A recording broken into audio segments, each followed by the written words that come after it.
Nigeria's ongoing struggle against the purveyors of violence and terrorism took another twist for the better this past week when President Bola Tinubu constituted a committee to interface with the government of the United States on how to get a handle on the situation.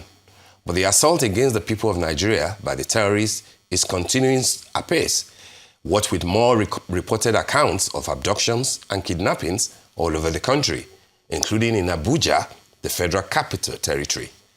As we keep focusing on these serious developments, we are now being joined for yet another look at the troubling spike in insecurity, especially around Edo State, by Honorable Ogbeide Ifaluyi-Isibor, a one-time Edo State Commissioner for Digital Economy, Science and Technology. Good morning, Honorable. Good to have you join us on the morning show today. Good morning. Thank you so much for having me. It's a pleasure. Let's talk insecurity. We know that that's probably what everybody in the last few days or the past few weeks have been talking about. But then it's not just a federal problem, as you must have been following. It's also a problem to a number of states. You are from Edo State. Edo State is also sadly witnessing a number of, issues as far as insecurity is concerned. We saw last week the issue of the couple, sadly, who were kidnapped and were begging for dear life in Edo State, somewhere in Edo State. It is not clear if they have been released yet or rescued. What are your thoughts, first on a general note, what is happening in the country and the approach of the government? And then secondly, on a specific note, what is your reading of what is happening in Edo State as far as insecurity is concerned? Well, thank you again, Steve. Thank you for having me. First of all, our hearts go out to all Nigerians who are held in captivity by these terrorists. We can't understand the trauma and the agony many people get to face in the hands of these bandits. It's our hope and prayer that some level of succor meets them and they're able to return to their families. Our thoughts and our prayers are with them. Like you have said, the insecurity in Nigeria today is very troubling, and it has risen to an unprecedented level across the nation.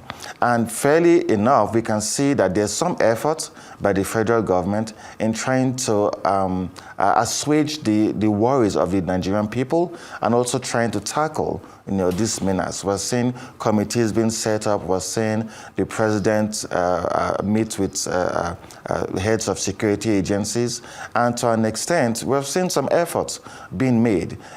But sadly, this is degenerating and this is worsening in southern Nigeria, especially in Edo State. Edo State has witnessed unprecedented kidnappings in the last 1 year, and it has been on an unimaginable basis. But what is most troubling is that we're not seeing a corresponding effort. We're not seeing a concern. We're not seeing a will by the government in Edo State to look into these issues, to address the concerns of the people. But we've seen repeated attacks. We've seen repeated cases of kidnaps. We've seen repeated cases of individuals held in captivity, crying to the government, crying to the people for help. But on a sustained basis, there's no effort by the Edo State government to address these issues or even to speak to these issues. And that is really sad, because the Edo people would want to feel that the government in place has a responsibility to care for the needs, the security, and the welfare of the people. But sadly, the focus of the Edo State governor is on two things. One, the re-election of President Tinubu, and two, the destruction of whatever progress made by his predecessor. In the last 1 year, we had the most robust security infrastructure in Edo State. We had the command and control center, where Edo residents and citizens could call 739 or 112 at any time of the day, and they could get help. If they were in distress and they called any of those numbers, help could be deployed to them. We had a situation where we had cameras stationed at different parts of the state. to give some kind of surveillance of these busy streets or busy areas across the state. We're already in talks with owners of hotels and gas stations to have security cameras placed in their locations, in their hotels and gas stations, to give a wider coverage, for surveillance. And we didn't stop there. We had purchased high-powered drones to help to give aerial surveillance to hideouts or to forests across the state, and astronomical progress was being made. But sadly, a new government came on board and decided to jettison all those security infrastructure. We didn't also stop there. We had hired over 5,000 Edo people, locals in their communities, into the Edo State Vigilante security network. Trained them by the Nigerian police, equipped them, and also provided logistics so they could help to provide more security for the Edo people. Sadly, this new government came on board and disbanded that volunteer force. And now they hired new sets of people, and since June, none of them have been paid. They've not been given the required trainings. They've not been given enough logistics. They've not been given weapons to tackle this insecurity. And that is why we have seen, an increase or a prosperity, if you like, of insecurity in Edo State. And sadly, no effort is being made by government. We saw in the last few weeks, there was this lady, Aisha, who was kidnapped in Auchi, and she was held in captivity for days.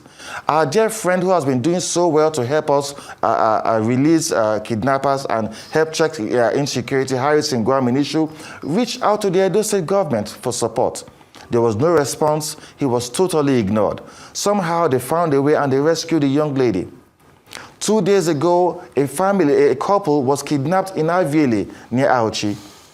They've reached out to the state government for help. They've been completely ignored. This same gentleman and his wife were kidnapped in their very own home. This is not a case of waylaying travelers now on the highway.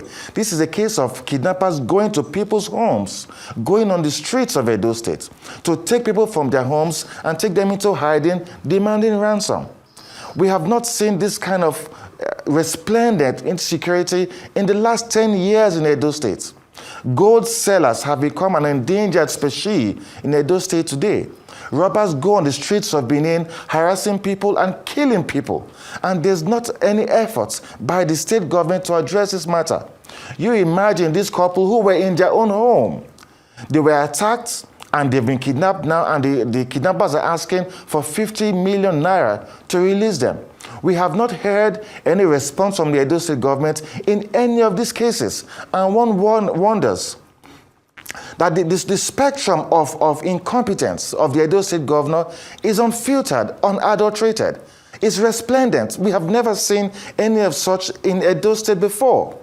And many argue that you can accuse the Edo State governor of many things, but you cannot accuse him of competence. His incompetence is, unprecedented, and he's innocent of any accusation of competence. And the people are worried. Who then do we cry to for help? If the federal government is trying to put in some effort, and the states, and some states we can clearly see, like Enugu State, putting in some effort, they came to borrow from what we did in Edo State. And that's how we can see some progress with improved technology as touching security in Enugu State. They came to borrow from what we did at the Command and Control Center in Edo State. Lagos State came to do the same. Abia State came to do the same. How can it be that we're having other subnationals come to learn from what we did in Edo State? Meanwhile, the Edo State government, as presently constituted, has deliberately destroyed and done away with all that was made. So what then is the focus of this government? Apart from giving Tinubu 3.5 imaginary votes and destroying all what his predecessor built, what can we say is the progress that the Ogbeide administration has made? We've listened to your interviews several times calling on the Edo State government to respond to these issues. Not a comment has been made, not a press release has been made. The governor does not care about the security and the welfare of the Edo people. And this is not me being political. This is the truth. Whenever we hear the governor of Edo State speak, he's not speaking about infrastructure as much as he should. He's not speaking about health as much as he should. He is focused on the re-election of President Tinubu, who is fighting hard to even breathe, because the insecurity of Nigeria today is at the highest level we've seen in the last 15 years. So how can it be that even in Lagos State, where the governor comes from, the governor of Lagos is more concerned about improving the loss of the Lagosians? The governors in the Southwest are more concerned. We saw them meet. Southwest governors meeting to see how we could beef up security in the region. When the South governors are meeting, the Edo State governor is not there. He's either following the president from place to place, making mockery of himself, and amplifying extreme sycophancy. That is not leadership. And the Edo people are disgusted, the Edo people are ashamed, and they're calling on the governor to stand up to the Edo people and to do right by the Edo people. The primary focus of any government is the security and the welfare of the people. It cannot be that we're having the re-election of Tinubu as the primary focus of the governor of Edo State, while the people are languishing in agony and anguish. I can tell you the truth. The kidnap in Edo State is underreported. We're having cases of people being kidnapped on the streets of Benin, right in the city center. And they're taken to locations and handed over. You see, there is a coordinated attempt to destroy the lives of these people. And I can agree that there's some form of collusion. Because I have a friend who was recently released. He was kidnapped in front of his house in Ugbowo and taken to some location in Iowa. And he said that when they got to that location, the same people who kidnapped them were bringing in more people. There were 14 of them that were brought in that night from the streets of Benin. Is there a government in that state that really cares about the people? Let's assume that the security agencies are overwhelmed. What of the local vigilante network that the Godwin Obaseki administration built? And these guys have been unable to equip them and give them a remuneration that would encourage them to do the job. What about the local government councils? When this governor came, he removed local government chairmen that were duly elected and destroyed the local government security infrastructure. It's been over 8 months, they've not been able to rebuild it. The motorcycles that he bought, and we're wondering how in 2015 you put aside technology used to check insecurity and you replace it with motorcycles and local charms. Are these individuals that you're hiring supposed to take local charms to the forest to interface with kidnappers who are carrying sophisticated weapons? How can it be that there's no concerted effort? I'm sorry to butt in here. Did I hear you say that the Edo State government replaced the security architecture that was in place during the time of Obaseki with local charms? Are you saying that the state government is deploying local charms to tackle insecurity in Edo State?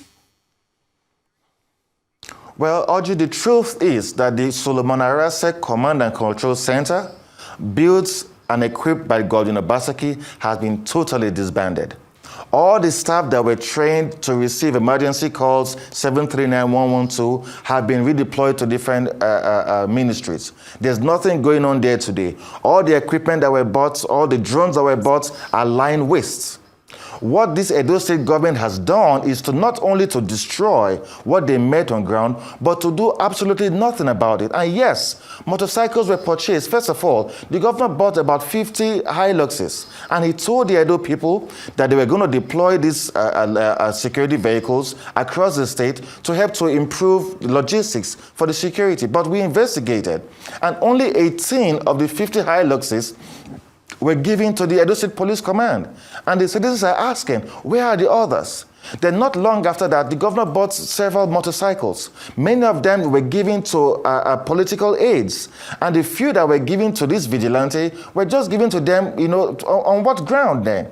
You're removing technology and you're giving them motorcycles to go track kidnappers in the forest, and many of these local vigilante guys do not have weapons. Most of them brandish local charms as what they intend to use in the forest to locate where these kidnappers are hiding their victims.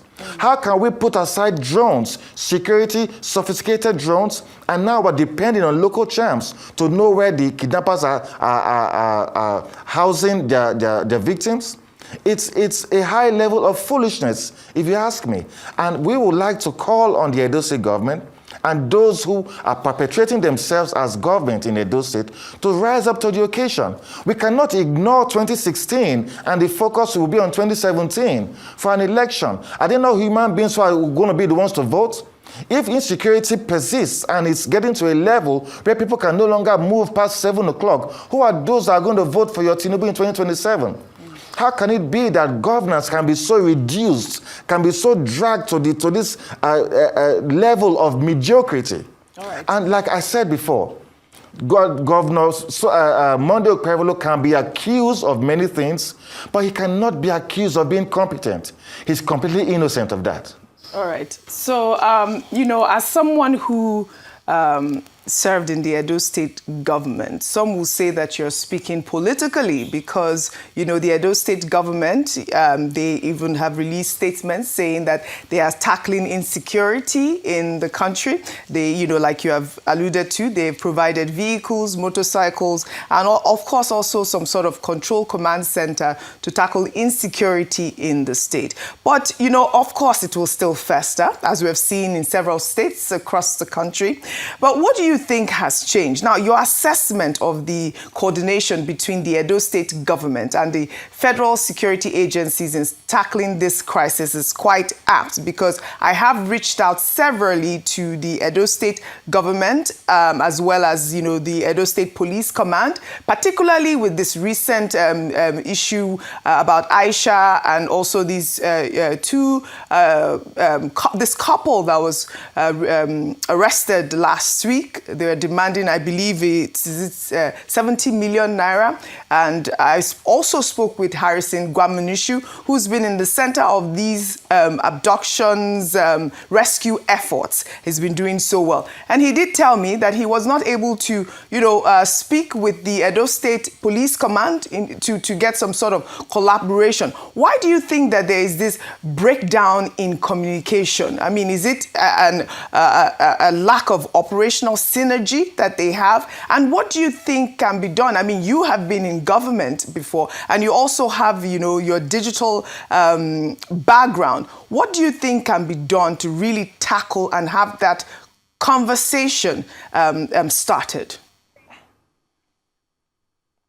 First of all, I think it is not true that the Edo State government has made any press release, you know, addressing the level of insecurity in the state. Yes, it's also not true. Yes, that they the have. Edo State government documents. has anything to do. Yes, they have. They have. Well, the documents you have, we are not sure if that emanated from the Edo State government, because we are watchers too. Okay. Edo people are also watching and listening. Okay. There's no concerted effort to respond to these issues. If there was such a document, how come we don't see it on social media too? There are press if you have it, perhaps they send it to you directly. No, but the Edo people, the Edo people, well, we'll have to check that. But the fact is that the Edo people are not seeing a concerted effort by the Edo State governor or those in his government to give some level of hope to the people that we are doing X, Y, Z about it. We have not seen the governor have a security meeting with the security details in the states, with the commissioner of police. We don't know if he has a commissioner in charge of security. We have not seen that happen. So if they're releasing press statements that you have access to, we are not seeing the governor stand up to these issues like we're seeing other states happen. And so that is why there is no synergy between the Edo State government and the federal government in checking insecurity.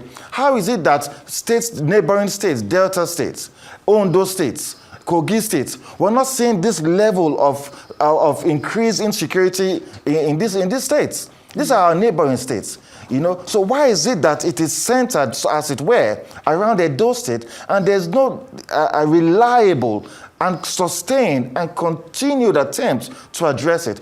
If, for example, the case of this man and the wife that were kidnapped, and after it happened, we've seen a statement by the Edo State governor condemning the act and putting machinery in place to go figure out how to get these people released, you know, we would have said, okay, some effort is being made. Absolutely. But there's no effort being made in that direction. Absolutely. I agree with you. Yes, 100%. Aisha was also kidnapped. Yes, Aisha was kidnapped a few weeks ago, and several attempts were made to have a reaction from the Edo State government. Nothing happened. Yes. Last week, a couple in Ivili were kidnapped near Auchi, and they're still in detention today. Not a word from the Edo State government. So we're in the street betwixt two. What is really going on? And so that is why you are not seeing any form of... Is beyond the statements, beyond these you know, press releases, beyond these conversations. what can be done to tackle this menace of kidnapping in your state? I mean, we have seen, like I said, Harrison Gwaminishi, who has all the technological advancements to help, he's been doing really well. What can be done? I just want solutions. Solutions. Thank you. First of all, there should be a collaboration and a handshake with individuals like Harrison to help to see how we can address this issue. That's number one. Number two, the Edo State Command and Control Center should be revived and revitalized. We had enough technology to help to address these issues. We should go back we don't have to reinvent the wheel. It was already built, established, and working by a previous government. Go and build on what you found. Number three, equip the local vigilante. Provide weapons for them and provide logistics for them. You have to pay them their salaries. These guys have been working since June. And this is November, and they have not earned a salary. How do you expect these people to help to check in security? So the whole focus has to be leadership. The leadership has to really care about security. When the leadership cares about security, all these ideas we're putting forth will be energized. It is not rocket science. If Enugu can do it, if Abia can do it, Edo can do it too. We just need to have a semblance of readiness on the part of the Edo State government to check in security. And this is not about politics. I'm not expressing these views based on politics. This is the reality Edo people face today. And so it is incumbent on us as a people to speak truth to power, and not just that, letting the government know that this has been done before. Edo State at one time was regarded as one of the safest states in the South-South. It can be done again. All you have to do is to go back to the drawing board, revitalize the structure that was better, that you met there before, and replicate it in other districts. If you allow me to come in now, because you've actually, shared quite a lot of thoughts with us. But of course, when you say that this is not about politics, that it's about reality, that reality also has to be dimensioned. You said that you have not seen any press releases or coordinated attempt by the Edo State government, but at least part of what we have seen is that they are saying that they do not need your advice when it comes to tackling insecurity. We know that for a fact that they are saying that. And part of the reason why they are saying that is because they are saying that you do not have any record that they can learn from. And they have stated in different fora, on different platforms, why they cannot listen to your government, the Obaseki government, when it comes to insecurity. They've mentioned how the Esan land in Edo State was, for years, subjected to the herders clashes, kidnappings, in 2020, in 2017, in 2018 in Ewu community, in 2020 in Nekuma, in 2022 in Hirua, in Esan Central. Loads of things that they have mentioned. And that if anybody will be talking about tackling insecurity, that it shouldn't be Obaseki, who reportedly collected 750 million monthly as what's it called, security votes amounting to about 78 billion in 8 years. So they are saying that you may have done bricks and mortar when it comes to command and control, but they are saying that their approach is slightly different, and that approach cannot be what you tried. We didn't make Edo safe. You mentioned the issue of local government, that Obaseki, did this and that, that Okpebolo did this and that, and they are saying that for how many years didn't Obaseki also, conduct elections for local government? You mentioned the Vigilante network. Twice, that network was banned. First, by the Oba of Benin, if you recall, and second at the time, by the Inspector General of Police, leading to the elections that brought Okpebolo in. So they are saying that you don't have the records to share, and that you should give them time to work with the federal government that you refuse to work with. What will be your response in a few minutes, before we wrap up the interview? Well, thank you. Thank you for the question. You see, it is synonymous with the Okpebolo administration to be proud of what they should be ashamed of. It is true that Nigerians have dealt with farmers, Fulani herders clash for quite a while, but we have never seen a situation where bandits can easily walk into someone's house or walk on the streets and literally take people away from their homes and the streets into hiding. It has never been this resplendent, like we said before. So the issues you mentioned of, oh, there was a farmers' headers clash in Ewu, that has been a case in the last 20 years in Nigeria. It is not peculiar to Edo State alone. And yes, we had some of those issues in Edo State, and yes, we had to address it. That was why there was a command and control center that was built. That was why there was an Edo State security vigilante network that was built. It is not also true that the Oba of Benin disbanded it. I don't think he has that constitutional authority to disband a security network. Yes, the Inspector General of Police did at the twilight of that administration because they felt that they needed to get those individuals out of the way just due to elections. That was and since then we have seen that they've not been able to get them back. So when the APC is telling you that they don't need advice from the PDP or from Obaseki, it's just tongue-in-cheek. We're not saying take our advice. We're saying stand up to why you were elected. We're saying stand up to the Edo people. It's not about Obaseki. It's not about the PDP. Those who are in detention today or those who are in the kidnappers' den are not members of the PDP. Those are Edo people who are seeking for leadership. So when they come around to lay claims to this extreme ballooning and buffoonery, it is just a shared lack of responsibility. When I say it's not about politics, we're saying that security cannot be politicized. Yes, we can have our views politically, but if there's sustained insecurity in the state, and you're not seen to be doing anything about it, and then you are blaming the previous administration, that is irresponsibility, and that is to a very large extent the kind of foolishness that we should not be seeing in governance. Governance should be centered about the people and about the welfare of the people. If we're talking about the local government authority, they came and they removed, suspended, whatever word you want to use, and duly elected local government councils. And they put in members of their party, and they've not been able to do anything about it. Apart from the press release that you're talking about that I have not seen, what other effort can we see? So Harrison Gwaminishu, is he a member of the PDP? Why is he accusing the Edo State government of not wanting to collaborate with him? Other state governments are doing the same thing. So this is not about politics. We cannot reduce the lives of the Edo people to petty, primitive, and gutter politics. Okay. The Edo State governor must stand up to his responsibility and must do it right by the Edo people. That is what the Edo people deserve, and that is what they must get. All right, Honorable Ifaluyi-Isibor, we want to thank you for joining us on the morning show today. Thanks for sharing your thoughts on what is happening in Edo State.